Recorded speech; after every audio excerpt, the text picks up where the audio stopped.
औषधं चैव ओंकाराय नमो नमः ओंकाराय नमो नमः। श्री संतराम महाराज परम चेतना ने कोटि कोटि प्रणाम। संतराम महाराज तो वडलो छे અને એની વડવાઈ સ્વરૂપે જેટલા સંતો છે એ સંતોના ચરણોમાં કોટી કોટી પ્રણામ અને મારી સન્મુખ બિરાજમાન આપ સર્વે કે જેમના હૃદય કમળમાં દિન રાત જે સંતરામ મહારાજ બિરાજમાન છે એ ચેતનાને પુનઃ પુનઃ મારા પ્રણામ।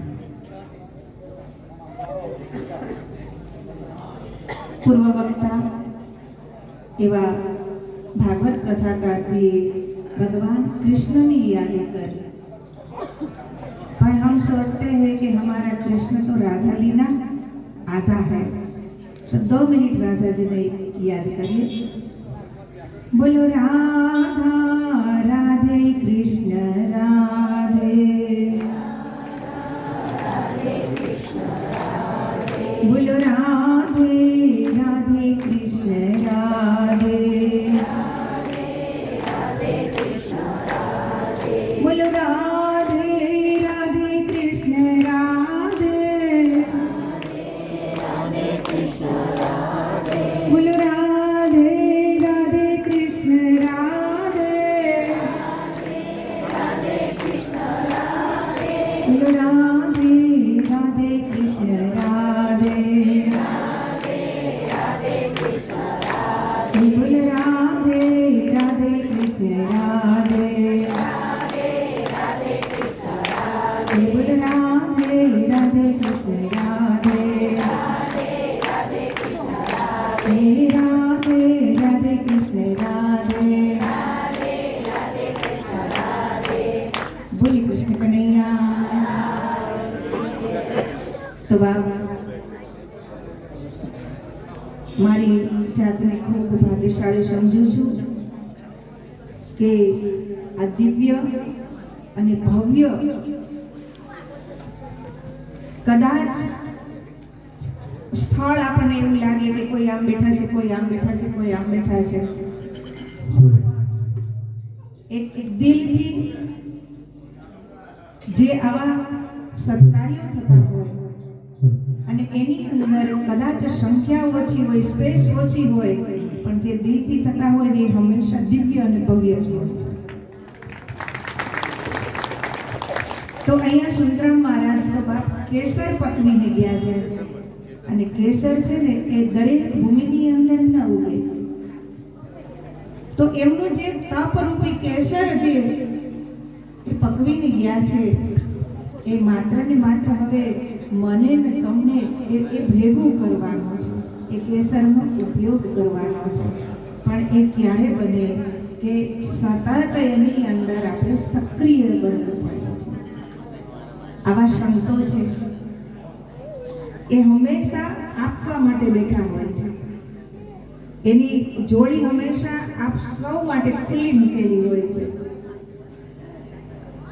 પરમાત્માએ મને તમને મનુષ્ય જીવન આપ્યું છે અને મનુષ્ય જીવન છે ને 84 લાખ યોનિ ભરીને આવે ને પછી આપણને પ્રાપ્ત થતું હોય છે। અને એટલા માટે સ્વામી તુલસીદાસજી પણ રામચરિતમાનસની અંદર લખ્યું છે કે બડે ભાગમાં નુષતાનું પાવા સુર દુર્લભ શદ ગ્રંથ ગાવા। તો આવું સરસ જીવન મળ્યું છે અને જીવન કેવું હોય કે પરમાત્માએ મને તમને જે આપેલું જીવન છે ને એક રંગમંચ ઉપર જે પાત્ર ભજવતા હોય ને એ પાત્ર ભજવવા માટે મને તમે અહીંયા આવેલા છે। અહીંયા આવ્યા પછી કે કોઈ માં બને, કોઈ બાપ બને, કોઈ કાકા, કોઈ કાકી, પરમાત્માએ જે કંઈ આપણને પાત્ર આપ્યા છે એ પાત્ર ભજવી અને પછી આપણે પાછું શિવમાંથી છૂટા પડીને જીવ બનીને પૃથ્વી લોક ઉપર આવ્યા છે. અને અહીંયા પાછું જીવ જ્યારે ઉપર જાય ત્યારે શિવમાં પાછો એ મળી જાય છે. તો અહીંયા હું ને તમે પાત્ર ભજવવા આવ્યા છીએ. અને આ જીવન કેવું કે અહીંયા તો કોઈ હસી ગયો, કોઈ રડી ગયો. મંચ ઉપર કોઈ હસી ગયો, કોઈ રડી ગયો, કોઈ પડી ગયો, કોઈ ચડી ગયો. અને જ્યારે આંખ થઈ બંધ, ઓઢાયું કફન, અને ત્યારે ખબર પડી કે નાટક તો બહુ સુંદર મજાનું હતું, પણ પડદો પડી ગયો. તો આવા પડદા જ્યારે પડી જાય એની પહેલા આવા સદગુરુ મહારાજનું શરણું લઈએ બાપ. ગુરુ મંત્રને કાયમ યાદ રાખીએ, એના જાપ કરીએ અને હંમેશા કોઈ સાચા સંત હોય એના શરણમાં રહીએ.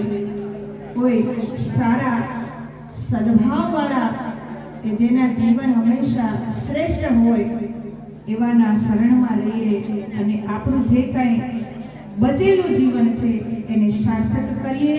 આપ સૌને આ પધારેલા સંતોના આશીર્વાદ પ્રાપ્ત થાય, આપના આગળના જીવન ધન્ય બને એવા જ પરમાત્મા પાસે પ્રાર્થના કરીએ. આપ સૌને મારા ઓમ નમો નારાયણ. જય ગિરનારી અસ્તુ. જય મહારાજ.